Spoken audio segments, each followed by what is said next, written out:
In the vast archipelago that stretches between the Indian and Pacific Oceans, a story begins, not in myth, but in stone. It is the year 400 CE, and along the fertile banks of the Mahakam River in East Kalimantan, the Kutai Kingdom emerges as the first recorded polity in what we now call Indonesia.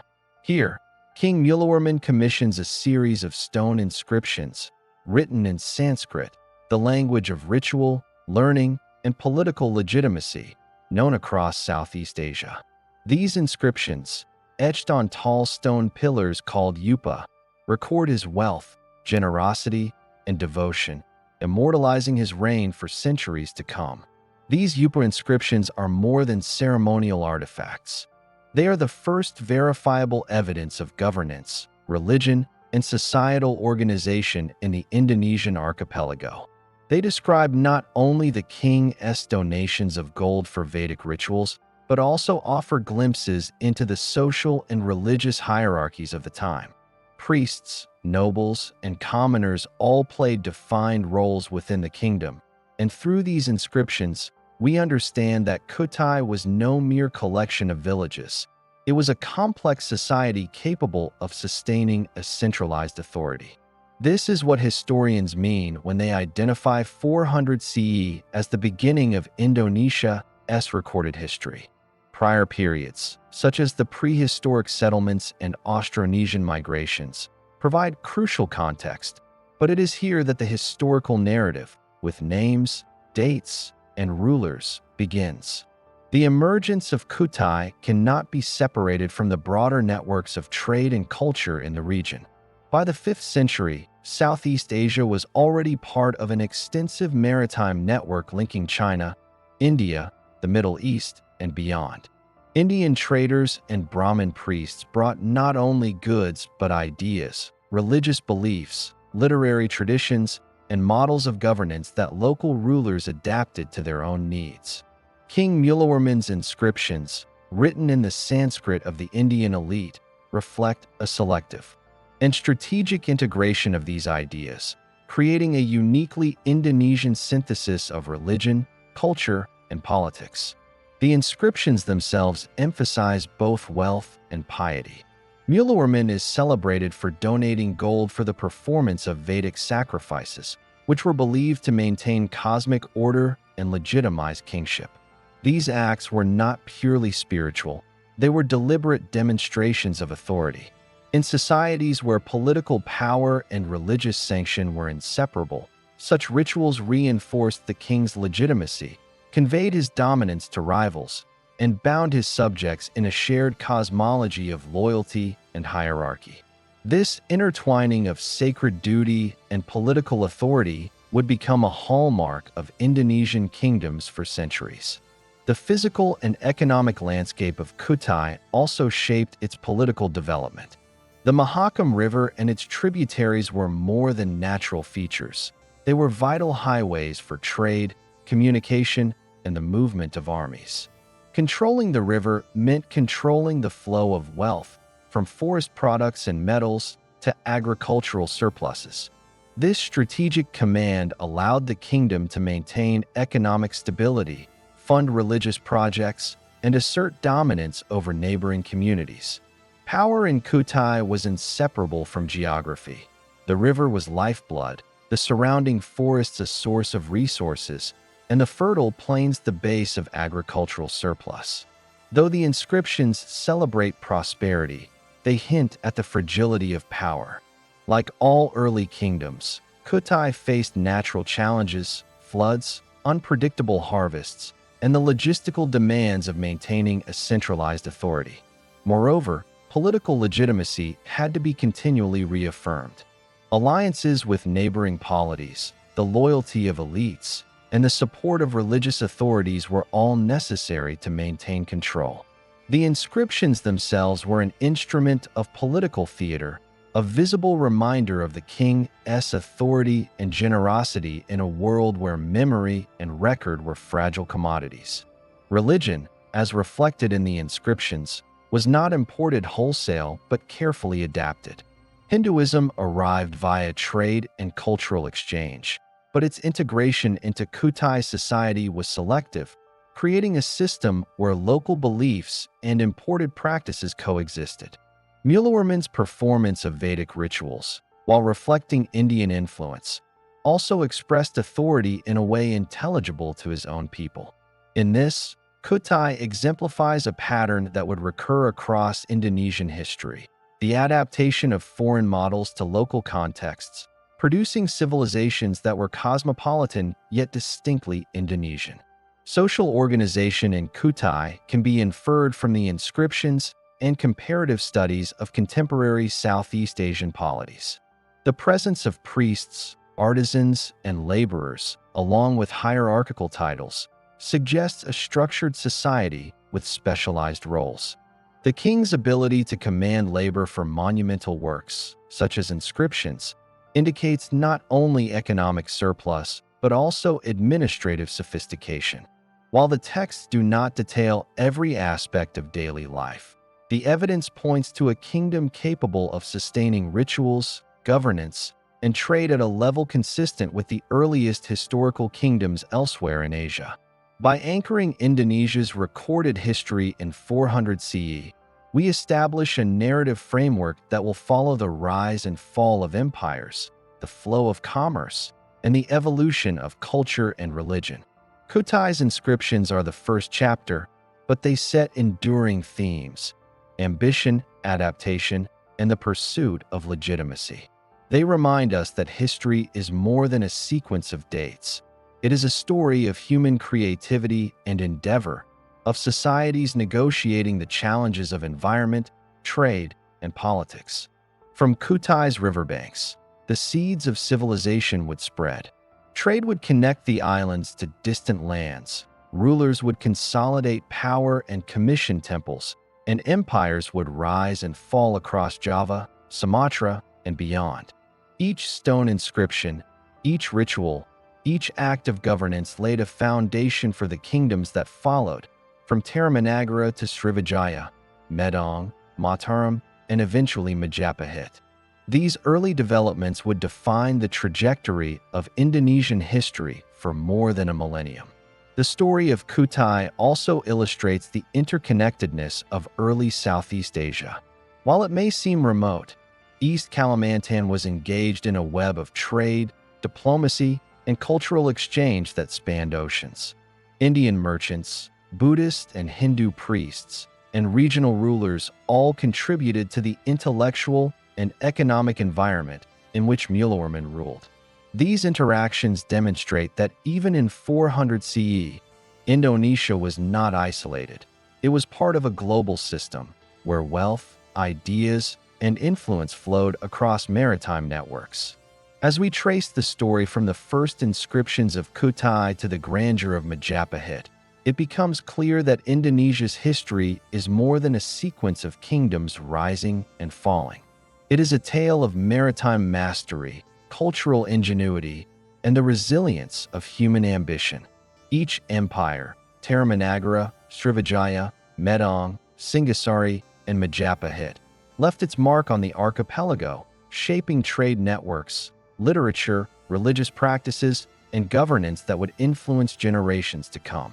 The fall of Majapahit in 1527 CE did not erase its legacy. Instead, it laid the foundation for the Islamic sultanates, which adapted their administrative systems, architectural styles, and maritime knowledge to new cultural and religious realities. The echoes of Majapahit's golden age resonate even today in Indonesia's art, literature, rituals, and the collective memory of a civilization that connected islands, oceans, and peoples long before European contact. History teaches us that every rise carries the seeds of change, and every fall preserves the blueprint for what comes next.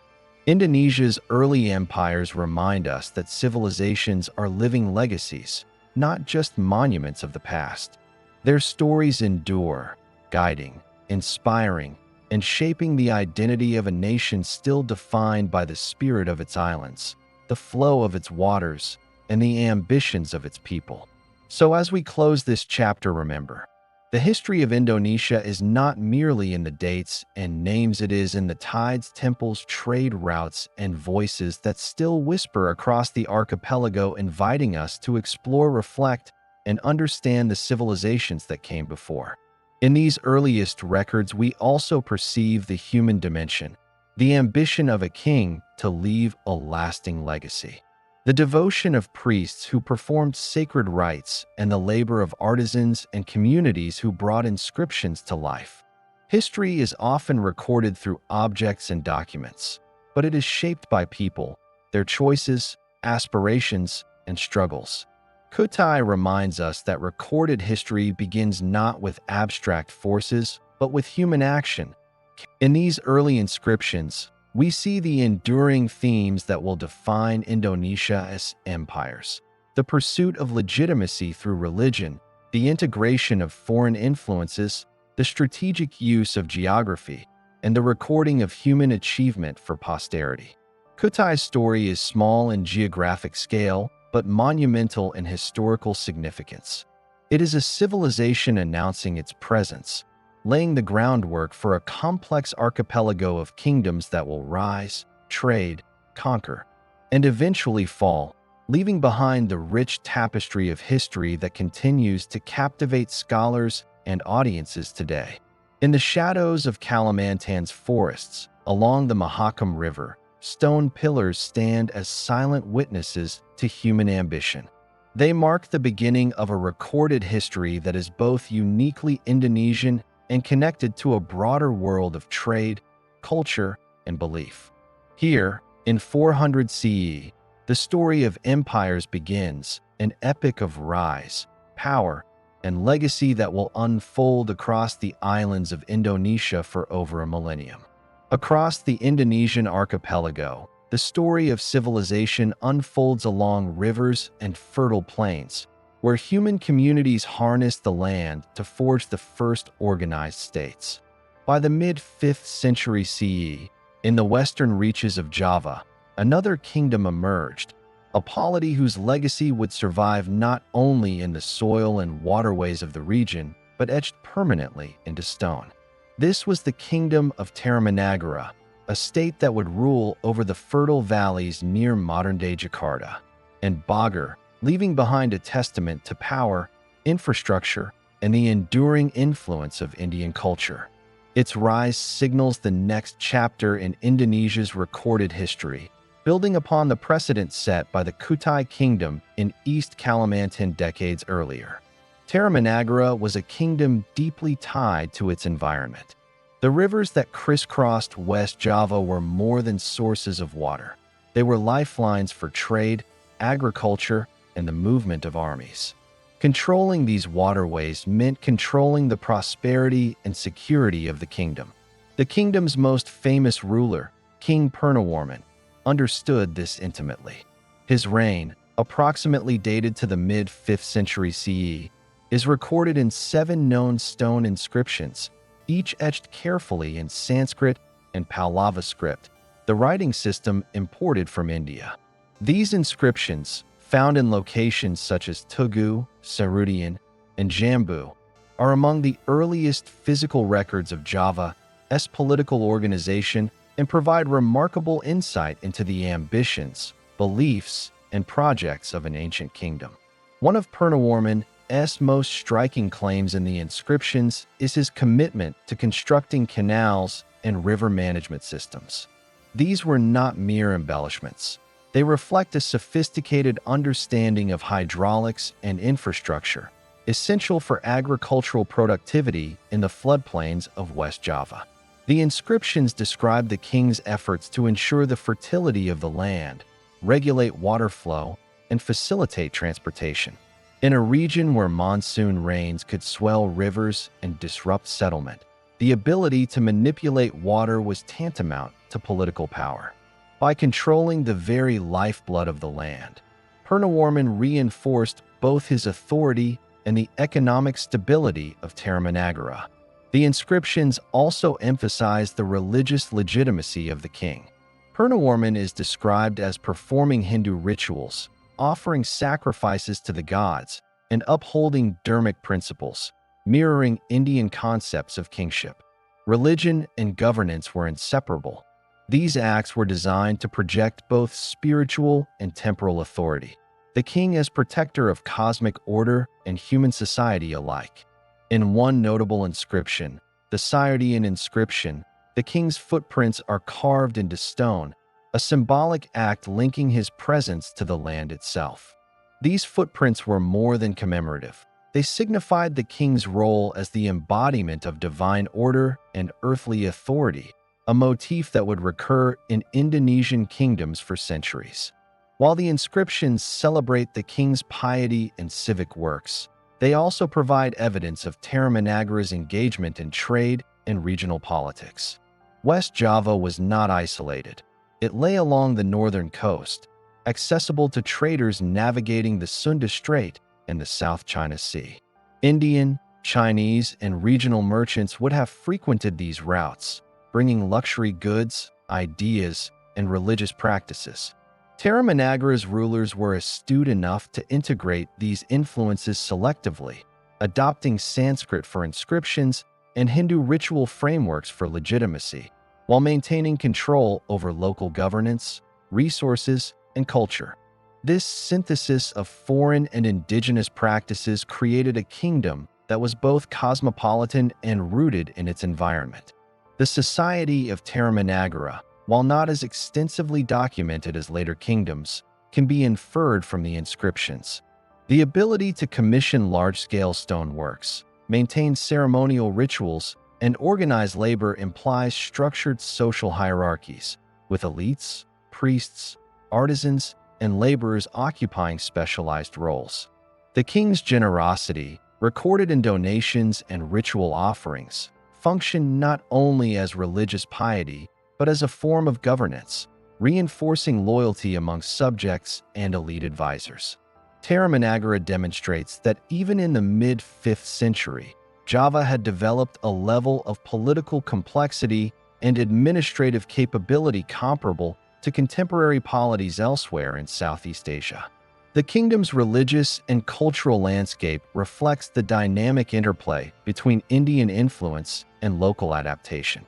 Hinduism, imported via trade and religious emissaries, was integrated into local cosmology and political practice.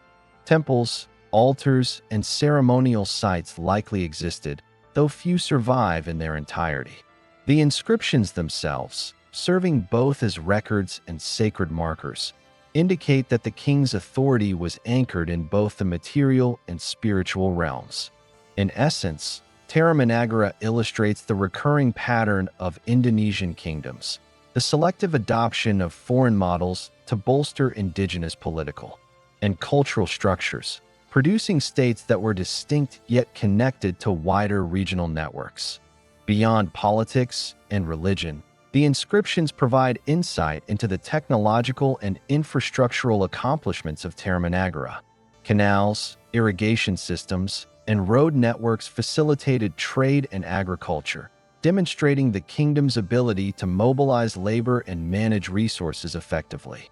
Such works were both practical and symbolic, projecting the king's power across the landscape. The construction of these systems underscores the kingdom's understanding of how environment, economy, and authority were intertwined, a principle that would guide later Javanese empires for centuries. While Tarumanagara flourished, it was not without vulnerability. Riverine kingdoms relied on careful management of resources, diplomacy with neighboring polities, and the maintenance of social cohesion. Inscriptions celebrate successes, but they hint at the underlying challenges of governance, the constant negotiation of power, the necessity of ritual performance to legitimize authority, and the need to sustain economic prosperity in a region subject to seasonal variation. Purnawarman's achievements, monumental as they were contingent on careful stewardship of land, people, and wealth. The kingdom also played a role in the maritime networks of the region, though not as extensively as later empires like Srivijaya. Coastal access facilitated trade in forest products, gold, and other commodities. West Java's strategic position allowed it to interact with other emerging kingdoms and trading centers, creating an early form of economic diplomacy. The ability to manage these networks required not only political skill, but also cultural flexibility. The kingdom absorbed Indian religious ideas and administrative concepts while preserving local customs and hierarchies. Cultural and symbolic elements are deeply embedded in Tarumanagara's inscriptions. The act of carving the king's footprints, the meticulous recording of donations, and the references to ritual underscore the importance of memory and legacy. In an age before extensive chronicles, inscriptions served as permanent markers of achievement. They communicated the king's power to contemporaries and intended future audiences, reinforcing his authority and inspiring loyalty. This early attention to legacy would echo across centuries of Indonesian kingdoms, influencing how rulers expressed their presence and control. The rise of Tarumanagara also highlights regional political dynamics. The kingdom existed alongside smaller polities and competing leaders, each seeking legitimacy and influence. By performing grand rituals, managing infrastructure, and asserting control over trade and rivers, Purnawarman established Tarumanagara as a dominant force in Western Java. His inscriptions, while celebratory, reflect the pressures of rulership, the need to secure borders, manage elites, and maintain economic and spiritual authority simultaneously. This delicate balance of governance, ritual, and diplomacy is emblematic of early Indonesian kingdoms and provides insight into the challenges that would face later empires. By the late 7th century, Tarumanagara's prominence began to wane, giving way to new powers in Java and Sumatra. Yet its legacy endured. The inscriptions remain among the earliest concrete evidence of Javanese political organization, hydraulic engineering. Tarumanagara's story is not only a tale of a kingdom, but a window into the emergent patterns of Indonesian civilization. It illustrates how riverine societies harnessed geography for wealth, integrated foreign influence without losing cultural identity, and sought to immortalize their achievements in stone. Trade, religion, infrastructure, and political authority were intertwined, creating a framework that would guide Indonesian states for centuries. The kingdom demonstrates that even in the 5th and 6th centuries, Java was a stage for sophisticated governance, cultural synthesis, and ambitious rulership. The inscriptions, canals, and ritual acts of Tarumanagara echo across history, offering a narrative of power, adaptation, and legacy. They remind us that the rise of a kingdom is never merely a local event. It is a reflection of broader currents, economic, cultural, and political, that flow across regions and through time. Tarumanagara was a kingdom in dialogue with the wider world, a participant in early Southeast Asian trade networks, and a pioneer in integrating foreign models into local society. Its footprint, both literal and symbolic, would guide the rulers who followed. Thus, the story of Tarumanagara is not only a continuation of Kutai's legacy, but a crucial bridge to the maritime empires of Sumatra and the monumental kingdoms of Central and East Java. Its achievements in administration, religion, and infrastructure demonstrate the evolving sophistication of Indonesian polities. By studying Tarumanagara, we gain insight into how early kingdoms laid the foundations for centuries of cultural, political, and economic development in the archipelago, setting patterns that would resonate through Srivijaya, Medang, and ultimately Majapahit. In the fertile plains and river valleys of Western Java, Tarumanagara's rulers carved their presence into stone and landscape alike. They established the principles of governance, legitimacy, and cultural adaptation that would define Indonesian kingdoms for centuries. And as the inscriptions endure, so too does the story, a narrative of human ambition, ingenuity, and the timeless struggle to harness land, resources, and belief to build a lasting civilization. In the heart of Java, Tarumanagara emerges as a testament to early Indonesian statecraft, a civilization whose rivers, stones, and rituals whisper the story of power that would echo for centuries to come. By the mid-7th century CE, the Indonesian archipelago had already witnessed the emergence of its earliest riverine kingdoms. But in the dense jungles and strategic waterways of Sumatra, a new power was rising, one whose influence would extend far beyond the islands and leave a mark on Southeast Asian history for centuries. This was the Srivijaya Empire, a maritime power whose dominance of trade, religion, and politics transformed the region into a hub of wealth and culture. Unlike river kingdoms like Kutai or Tarumanagara, Srivijaya's strength lay in its mastery of the seas, its control of strategic choke points, and its ability to integrate commerce with statecraft. The heart of Srivijaya was Palembang, situated along the Musi River. From this vantage, the empire controlled the Strait of Malacca, one of the most crucial maritime arteries of the ancient world.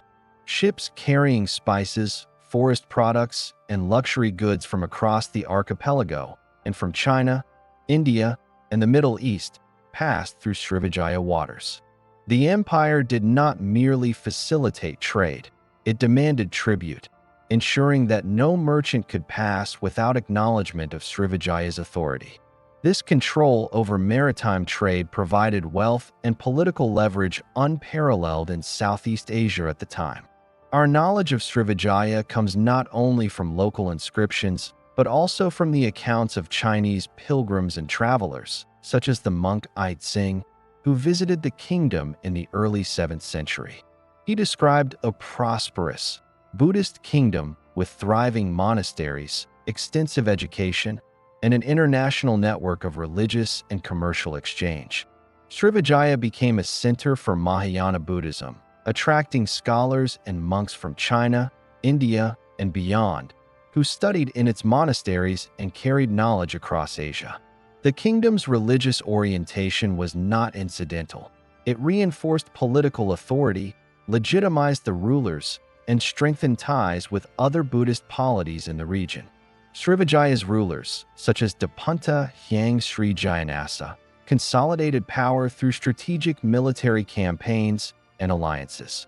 Inscriptions from the 7th century indicate campaigns to secure ports and subordinate regions, ensuring control over the flow of goods and labor.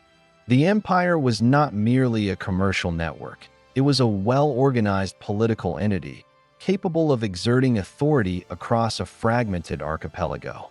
Its influence extended to parts of Sumatra, the Malay Peninsula, Western Java, and possibly Borneo, forming a maritime confederation whose stability depended on both force and diplomacy. Economically, Srivijaya thrived on its role as a transshipment hub. Merchants traveling between India and China, or between the islands themselves, depended on Srivijaya for safe passage, provisioning, and administrative clearance. Spices such as pepper, resins, gold, camphor, and forest products were traded extensively. The wealth generated by this commerce funded temples, monasteries, and monumental projects, demonstrating a sophisticated system of taxation and economic management. The empire's prosperity was thus inseparable from its control of the seas, a lesson in the interplay between geography, commerce, and political power. Religion, particularly Mahayana Buddhism, was deeply intertwined with statecraft. Srivijayan rulers acted as patrons of Buddhist institutions, supporting monasteries, commissioning religious texts, and fostering learning. This patronage was not only spiritual but strategic. It created soft power, attracting scholars and establishing the empire as a cultural and intellectual beacon. The presence of foreign monks and the establishment of monasteries enabled Srivijaya to maintain international prestige, facilitating diplomacy and trade across Asia. Monastic communities functioned as both religious centers and nodes in the empire's economic network, blending the sacred with the political in a distinctly Southeast Asian manner. The empire's political structure was complex. Srivijaya exercised hegemony over subordinate ports and principalities, often allowing local rulers to maintain nominal autonomy while acknowledging the authority of Palembang. This decentralized model allowed the empire to manage a vast and diverse territory without overextending its resources. Loyalty was maintained through tribute, religious legitimacy, and occasional military intervention. Inscriptions and Chinese records indicate that this network was effective for centuries, allowing Srivijaya to dominate trade routes and cultural exchange across the region. Srivijaya's maritime dominance also relied on advanced shipbuilding and navigation techniques. Vessels capable of traversing open seas and navigating archipelagic waters were crucial for both trade and military control. Sailors needed to understand monsoon winds, ocean currents, and regional geography. The empire's success was not accidental. It was built on generations of accumulated maritime knowledge, reinforced by strategic settlements along key waterways. Control of straits and river mouths allowed Srivijaya to monitor and regulate the passage of ships, collecting tolls and enforcing compliance with imperial authority. Despite its power, Srivijaya was not invulnerable. Internal rivalries, local uprisings, and challenges from neighboring states tested the empire's cohesion. By the 11th and 12th centuries, rising powers in Java, Sumatra, and the Malay Peninsula began to contest Srivijaya's dominance. The Chola invasion from South India in the 11th century, for example, temporarily disrupted trade and challenged Palembang's authority, demonstrating that even maritime empires were susceptible to both external and internal pressures. Nevertheless, Srivijaya endured for over 6 centuries, an extraordinary lifespan for any pre-modern state, a testament to its adaptability, political acumen, and mastery of maritime power. Culturally, Srivijaya was a crucible of learning and artistic expression. Monks and scholars produced religious texts, inscriptions, and architectural works that fused local and Indian influences. The kingdom's promotion of Buddhism contributed to a shared religious culture that extended far beyond the islands, linking Southeast Asia to India, China, and even Central Asia. Temples and monasteries were constructed in strategic locations, serving both as spiritual centers and symbols of the empire's wealth and sophistication. Through religion, the empire also demonstrates the integration of global and local systems. Indian and Chinese cultural, religious, and economic influences were not simply imported. They were actively adapted to suit the political realities of Sumatra and the wider archipelago. Srivijaya became a hub of interaction where local elites, foreign traders, and religious scholars negotiated power, wealth, and knowledge. This synthesis created a uniquely Southeast Asian civilization, one that was cosmopolitan yet rooted in its own environmental and social context. By studying Srivijaya, we gain insight into the mechanisms of pre-modern maritime empires. Its ability to control trade, project power over distant territories, and integrate religious legitimacy with economic management exemplifies sophisticated statecraft. The empire's inscriptions, Chinese travelogues, and archaeological remains provide tangible evidence of a civilization that thrived for centuries, influencing culture, politics, and trade far beyond the islands of Sumatra.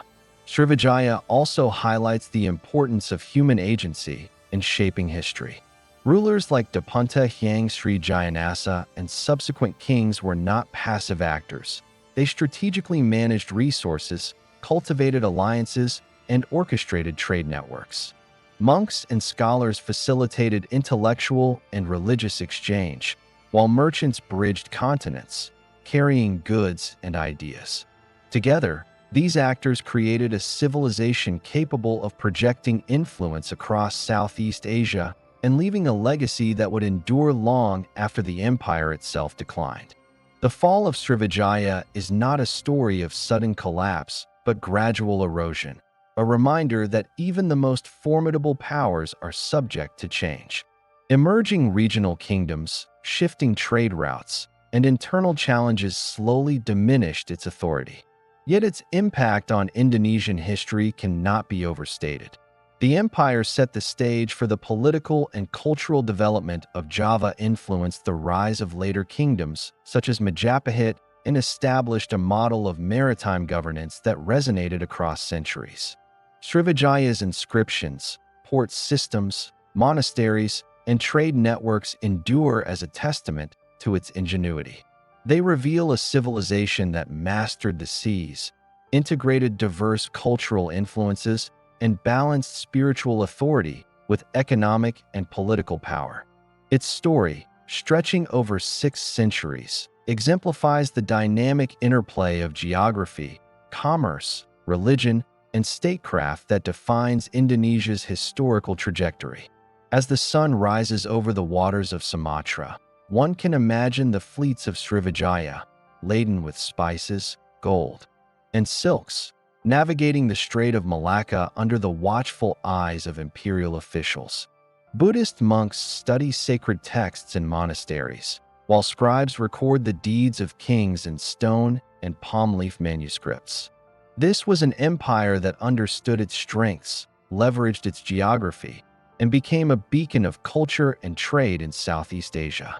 Yet, like all great civilizations, it was impermanent. Its decline would give way to new powers, new kingdoms, and new chapters in the story of Indonesia. Srivijaya teaches us that maritime mastery, cultural adaptation, and political acumen are keys to sustaining power across centuries. Its legacy reminds us that history is not simply a record of dates and events, but a tapestry of human ambition, ingenuity, and interaction with the environment. The empire's rise and eventual decline provide lessons that resonate across time. Power is transient, yet the imprint of civilization endures, influencing societies long after the empire itself has faded from the seas it once commanded.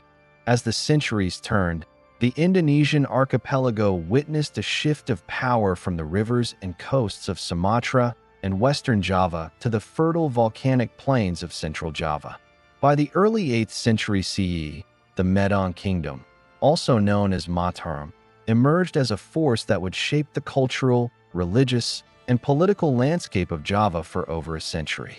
Unlike the maritime might of Srivijaya, Medang derived its strength from the land, its volcanic soil, and the fertile valleys crisscrossed by rivers flowing from towering mountains. Here, rulers would harness agriculture, religion, and monumental architecture to establish legitimacy and project power across the island, leaving a legacy that continues to define Indonesian identity. The Medang Kingdom rose to prominence around 732 CE, consolidating territories in central Java under the authority of kings whose names are preserved in inscriptions and copper plates. The earliest known rulers, such as Sanjaya, established a dynasty that skillfully blended indigenous traditions with Indian religious and political models. Sanjaya, a Hindu king, championed the worship of Shiva and promoted the construction of temples as symbols of divine authority and royal legitimacy. These temples were not mere religious sites. They were monumental statements of power, visible across the plains, signaling control over both land and people. The construction of these stone structures required not only resources but administrative sophistication, labor organization, and a centralized vision of kingship. One of the Medang Kingdom's most remarkable achievements is its monumental architecture, which includes some of the most celebrated temples in Southeast Asia. The Prambanan complex, though completed in later centuries, traces its spiritual and cultural roots to this period of Hindu revival in central Java. Temple construction served multiple purposes: religious devotion, legitimization of the king's authority, and demonstration of wealth and artistic mastery. These stone edifices were often aligned with cosmological principles, reflecting an intricate understanding of Hindu philosophy, astronomy, and geometry. Through such monumental works, Medang rulers communicated both spiritual and temporal power, demonstrating their capacity to mobilize human and material resources at an unprecedented scale. Religious life under Medang was dynamic and multifaceted. Hinduism flourished, emphasizing the king's role as an earthly representative of the gods. Rituals, sacrifices, and ceremonial acts were integral to governance, ensuring that cosmic and social order were intertwined. At the same time, Buddhism remained influential, particularly Mahayana practices introduced through trade and cultural exchange with Srivijaya and India. This religious duality allowed Medang rulers to consolidate power among diverse populations, blending local beliefs with imported traditions.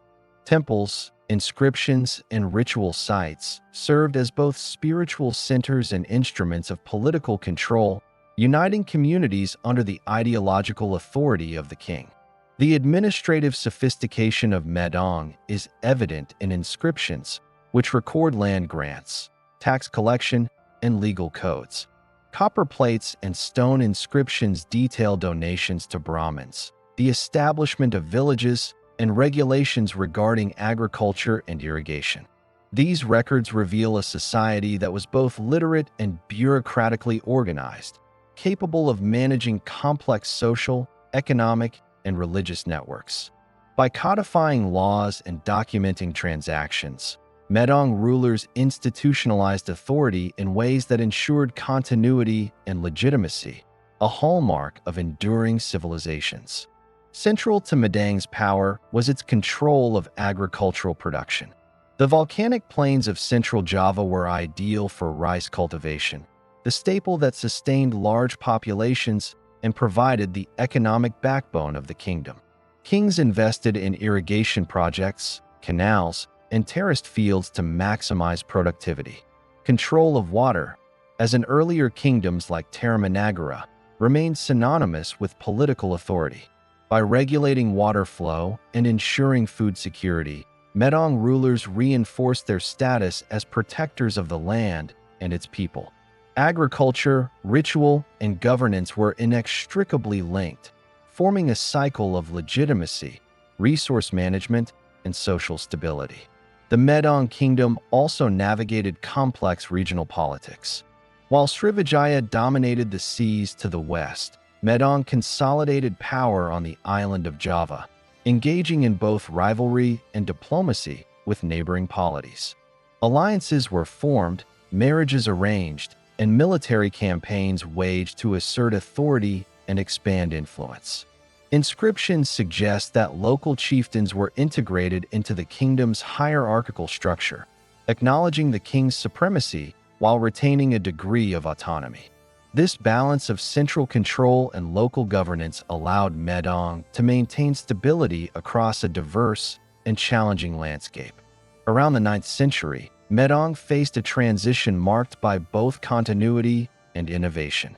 The Srivijaya dynasty, rooted in Hindu traditions, coexisted with a growing Buddhist influence, exemplified by the construction of the Borobudur monument, completed during the Sailendra dynasty. Borobudur, the world's largest Buddhist temple, is not only a religious monument, but also a testament to the kingdom's administrative and artistic capabilities.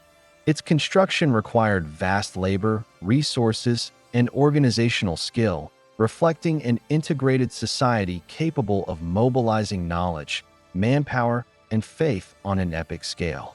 The temple's reliefs narrate cosmology, morality, and the cycle of human existence, providing insight into the philosophical and spiritual life of the kingdom.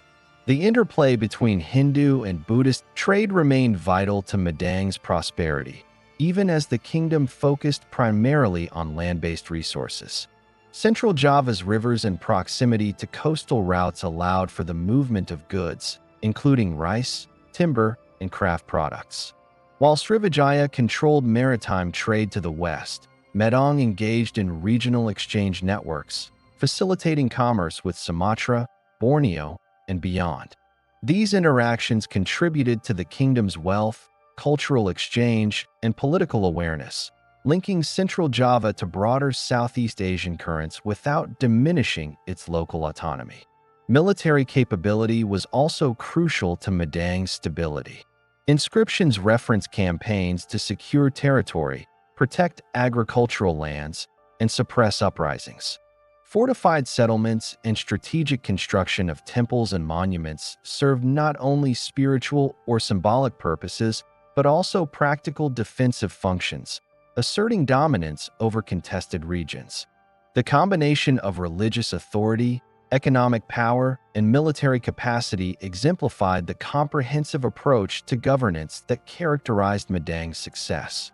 Despite its achievements, Medang's history is marked by succession struggles and regional fragmentation, a common theme in early Indonesian polities. Dynastic disputes and local autonomy occasionally challenged central authority, creating cycles of consolidation and decentralization. Nevertheless, the kingdom's capacity to endure, adapt, and integrate religious, economic, and administrative strategies ensured that its cultural and political legacy would resonate far beyond its immediate lifespan. In this way, Medang set precedents that later Javanese kingdoms would emulate, refining governance, religious integration, and monumental architecture to unprecedented heights. By the late 9th century, the Medang kingdom transitioned into the Mataram kingdom, maintaining continuity of administrative practices, religious traditions, and artistic innovation. Mataram continued to consolidate territories, commission temples, and codify laws, reflecting a society increasingly sophisticated in both governance and culture. The inscriptions, copper plates, and architectural remains from this period provide a window into a civilization capable of monumental achievement, intellectual sophistication, and enduring influence. The kingdom's rulers understood that legitimacy was as much about perception, ritual, and architecture as it was about force or wealth. The architectural and religious achievements of Medang and Mataram were designed to be lasting markers of authority and civilization. Temples like Borobudur and Prambanan, though constructed over decades and involving multiple dynasties, symbolized continuity, cosmic order, and divine sanction. They were carefully positioned within the landscape, aligned with rivers, mountains, and cardinal directions, reflecting an advanced understanding of geography, symbolism, and cosmology. These structures were also practical. They centralized labor, showcased technological skill, and created enduring monuments to the kingdom's power and legitimacy. Medang's inscriptions reveal a society that valued record-keeping, law, and ritual.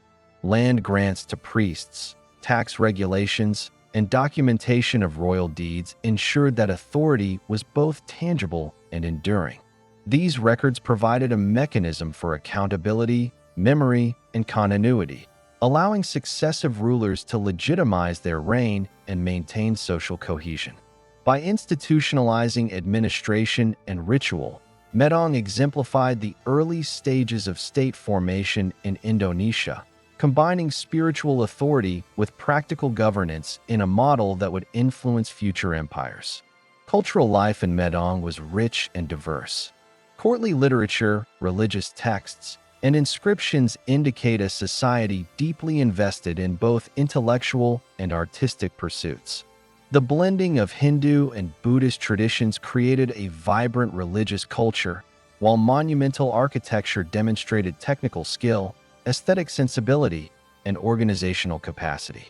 The kingdom's ability to integrate local customs with imported ideas exemplified a recurring theme in Indonesian history: adaptation and synthesis as a foundation for civilization. The rise of Medang and its transformation into Mataram illustrates the evolution of Central Java into a political and cultural heartland of the archipelago.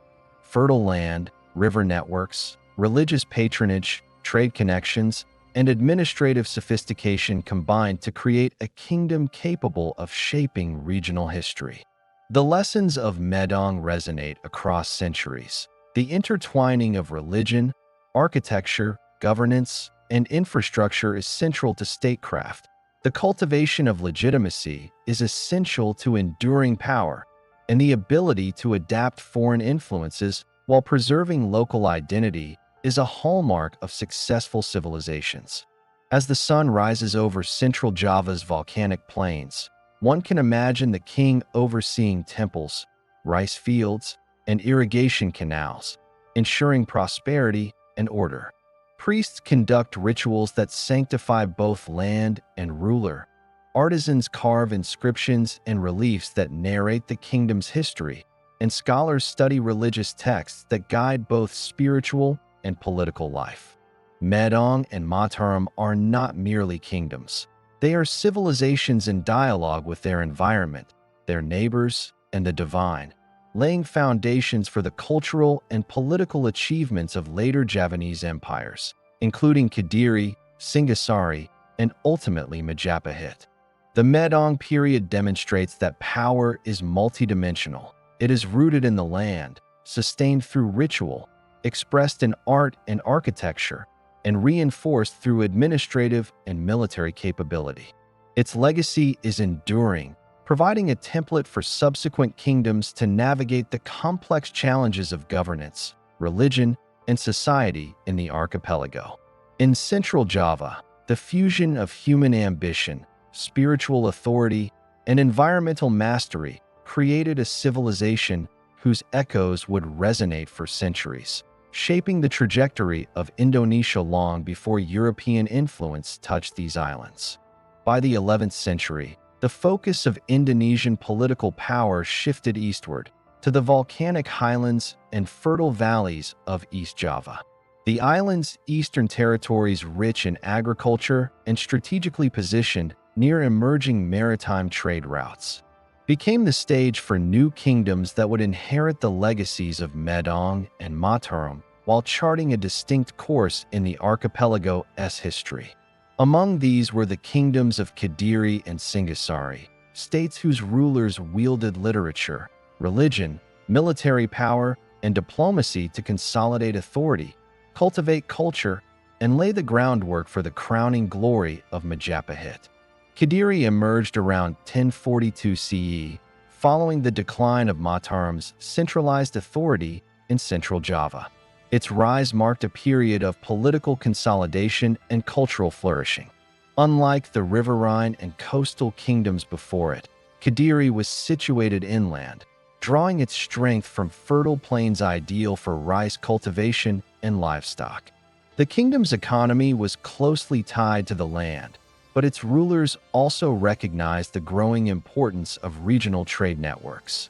Kediri became an intermediary between Central Java, Bali, and the emerging maritime polities along the northern coasts, ensuring that it maintained both local control and broader influence in Java's evolving political landscape. Kediri's most enduring contribution to Indonesian history lies in its literary and cultural achievements. The court became a hub for scholars, poets, and scribes who chronicled kingship, morality, and historical events in the form of kakawin, epic poems written in Old Javanese. These works, such as Kakawin Baratayutta, are not mere literary artifacts. They are windows into the political philosophy, social hierarchies, and spiritual beliefs of the time. They illustrate a society that valued storytelling, historical memory, and the codification of moral and political principles, blending Hindu cosmology with localized traditions. Through literature, Kediri rulers communicated ideals of kingship, social order, and justice, reinforcing their legitimacy and inspiring loyalty among subjects. Religion in Kediri was a continuation and elaboration of Central Java's Hindu-Buddhist synthesis. Both Hindu and Buddhist practices coexisted, often within the same courtly and civic spaces. Temples, ritual sites, and religious festivals served multiple functions. They were centers of devotion, instruments of statecraft, and symbols of political authority. Kings were seen as earthly representatives of divine order, and their patronage of religion demonstrated both piety and practical governance. By intertwining ritual, culture, and administration, Kediri created a stable and sophisticated state capable of mobilizing resources and asserting influence over its territories. The kingdom also prioritized administrative organization and legal codification. Inscriptions and records indicate structured governance, with local officials managing villages, agriculture, and trade under the supervision of royal authority. Land grants to religious institutions ensured both loyalty and spiritual. Kinarak's rise to power is emblematic of Singhasari's strategic and sometimes ruthless approach to statecraft. His consolidation of East Java involved alliances, political marriages, and calculated military action to remove rivals. By unifying the region, Kinarak established a dynasty capable of ambitious territorial and political control. Singhasari's rulers maintained Kediri's emphasis on religious patronage and cultural cultivation, but expanded their scope, commissioning monumental temples and supporting a court culture that reinforced both spiritual and temporal authority. These temples, often dedicated to Shiva, functioned as both sacred spaces and statements of legitimacy, linking divine favor with dynastic power. Singhasari's influence extended beyond East Java. The kingdom engaged diplomatically with polities across the archipelago, including Sumatra, Bali, and the islands of Nusa Tenggara. Its fleets projected authority along coastal and maritime trade routes, reflecting a hybrid strategy that combined Kediri's land-based strengths with the maritime sophistication that would characterize Majapahit. Singhasari's rulers understood that sustainable power depended on a combination of territorial control, religious legitimacy, economic management, and strategic diplomacy, a lesson inherited by their successors. The cultural achievements of Singhasari are intertwined with its political ambitions. Chronicles, inscriptions, and temple reliefs celebrate both kingship and conquest, illustrating the kingdom's capacity to mobilize ideology in support of statecraft. Ritual, literature, and monumental architecture communicated authority across diverse populations, reinforcing social cohesion and legitimizing expansion. The kingdom's synthesis of Hindu-Buddhist religious practices continued Kediri's cultural heritage while adapting to the broader regional context, including influences from Srivijaya's maritime networks and Indian religious philosophy. The kingdom's decline, which began in the late 13th century, was gradual and influenced by both internal and external factors. Succession crises, elite rivalries, and emerging regional powers challenged Singhasari's cohesion. Yet the kingdom's legacy endured, particularly in its model of expansionist statecraft, integration of religion and culture, and emphasis on literature as a tool of governance. Singhasari's experience demonstrated that the consolidation of power required more than military conquest. It demanded administrative sophistication, cultural influence, and strategic diplomacy. Singhasari's final years set the stage for the rise of Majapahit, founded in 1293 CE by Raden Wijaya.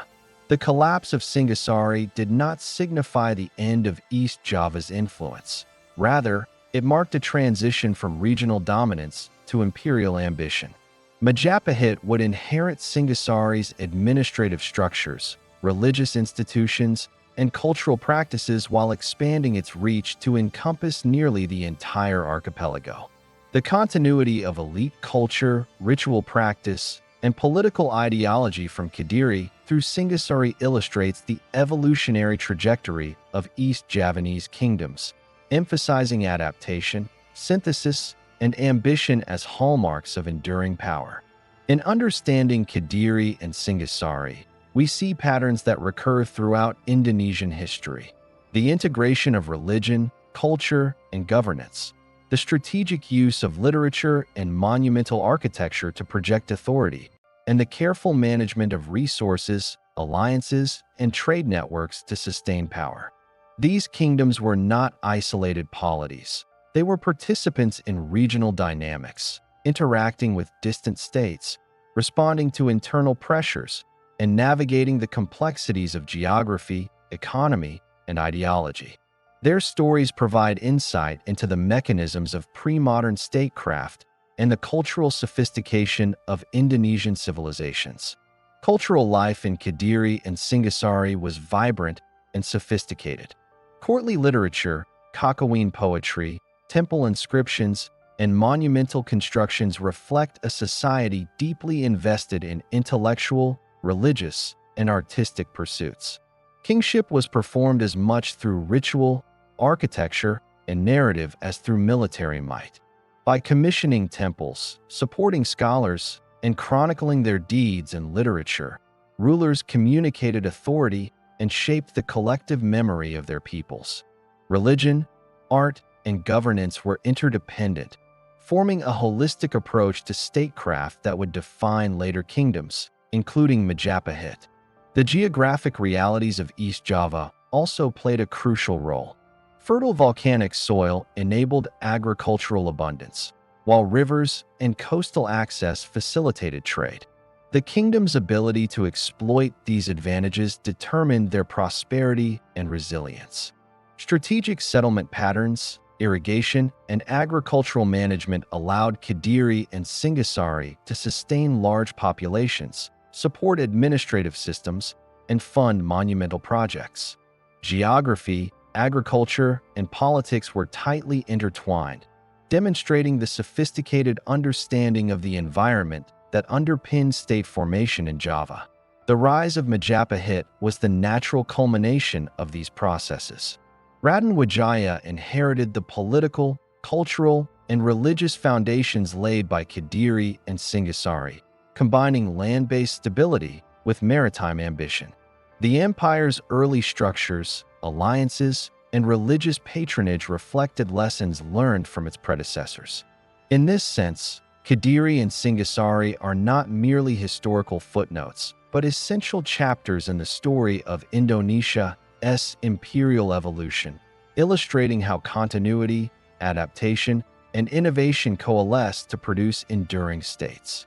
As the sun illuminates the mountains and rivers of East Java, one can imagine the courts of Kediri and Singhasari. Kings receiving emissaries, poets composing epic verse, priests performing rituals, and laborers building temples.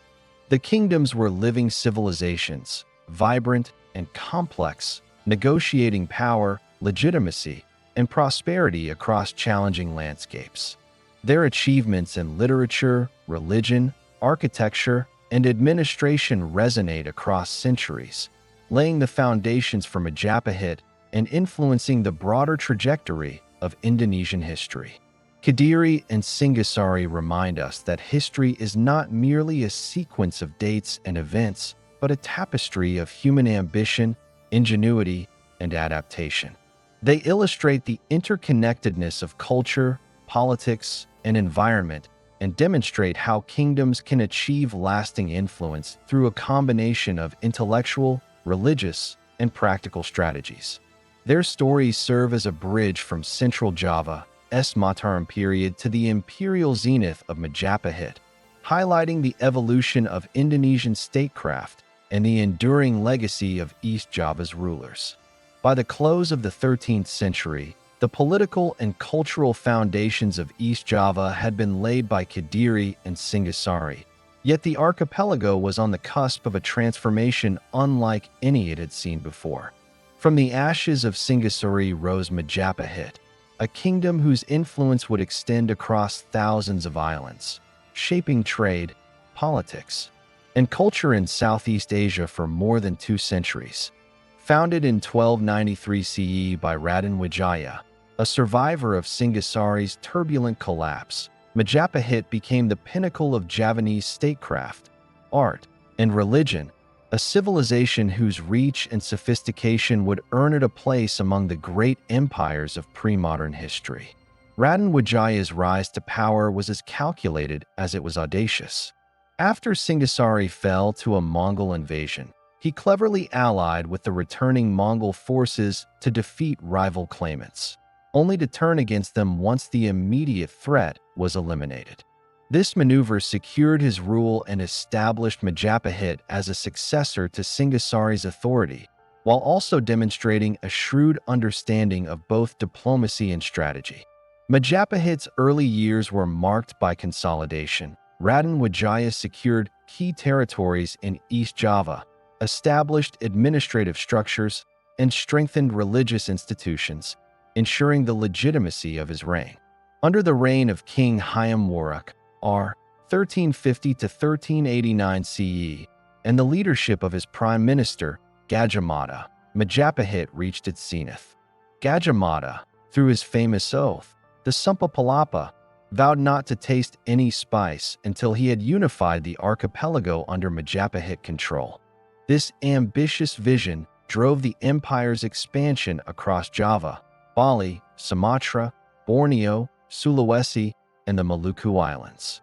While the degree of direct control over distant territories is debated among scholars, Majapahit's influence was undeniably far-reaching, achieved through a combination of military campaigns, tributary relationships, and strategic marriages. The empire's capital, Trowulan, became a center of commerce, governance, and culture. Streets teemed with merchants trading spices, textiles, and precious. Economically, Majapahit thrived on both land-based production and maritime trade. Fertile volcanic soils supported rice cultivation, sustaining large populations and funding monumental projects. Simultaneously, the empire leveraged its strategic position along maritime routes to dominate trade in spices, forest products, and luxury goods. Vessels from Palembang, Maluku, Sumatra, and beyond converged on Majapahit ports, creating a bustling hub of commerce that linked the archipelago to China, India, and the Middle East. The empire's ability to control trade, collect tribute, and maintain infrastructure was a testament to its administrative and logistical capacity. Majapahit's cultural achievements were unparalleled in Indonesian history. Literature flourished, with epic poems, chronicles, and religious texts composed in Old Javanese. Artisans produced intricate carvings, statues, and reliefs that adorned temples and palaces, blending indigenous and Indian motifs. Architecture combined functionality, symbolism, and cosmic alignment, reflecting an understanding of both aesthetics and the spiritual order. These cultural expressions were not merely decorative. They were instruments of political authority, reinforcing the king's divine mandate and the empire's cohesion. Military power under Majapahit was formidable yet strategically deployed. While the empire could mobilize armies for territorial expansion, it also relied on diplomacy, alliances, and tribute systems to extend influence. Gajah Mada's campaigns, though ambitious, illustrate a sophisticated understanding of coercion and consent. Military might was balanced with negotiation and recognition of local autonomy. This combination allowed Majapahit to project authority across a sprawling and diverse archipelago, achieving dominance without overextending its administrative capacity. Despite its strength, Majapahit was not immune to the forces of change. By the late 15th century, internal conflicts, succession disputes, and the rise of Islamic sultanates along the northern coasts had gradually eroded its power. Ports and trade routes shifted allegiance, local elites asserted autonomy, and new religious and political ideologies emerged. By 1527 CE, Majapahit had effectively fallen, yet its influence endured in governance practices, cultural traditions, religious institutions, and maritime networks. The empire's legacy shaped the political and cultural contours of the archipelago for centuries, influencing the emergence of Islamic sultanates, colonial encounters, and modern Indonesia. Majapahit's story underscores several enduring themes in Indonesian history. Geography, particularly the strategic positioning of islands, rivers, and ports, determined the reach of political power. Trade generated wealth, cultural exchange, and diplomatic leverage. Religion legitimized authority and reinforced social cohesion, while monumental architecture and literature communicated ideology and memory. Majapahit demonstrates that successful empires are not solely defined by territorial control, but by their ability to integrate governance, culture, economy, and belief systems into a coherent and enduring civilization. The empire also highlights the interplay between centralization and decentralization. While the king and court in Trowulan wielded symbolic and political authority, much of the archipelago was governed through vassal states, alliances, and local elites. This flexible approach allowed Majapahit to maintain influence across vast distances, adapting to geographic challenges and socio-political diversity. Such strategies reveal the empire's understanding of human, environmental, and logistical realities, reflecting an advanced model of pre-modern governance that balanced ambition with pragmatism. Majapahit's cultural diplomacy extended beyond the archipelago. Its religious, artistic, and literary achievements influenced neighboring polities in Bali, Sumatra, Borneo, and the Malay Peninsula. The dissemination of Hindu-Buddhist thought, iconography, and literary conventions helped create a shared cultural and religious framework across Southeast Asia. By fostering intellectual and artistic exchange, Majapahit reinforced both soft power and regional cohesion, demonstrating that influence need not always rely on coercion. The empire's urban and architectural planning is also notable. Trowulan, the capital, was a meticulously organized city with canals, temples, palaces, and markets. Its layout reflects sophisticated knowledge of hydrology, urban design, and spatial symbolism.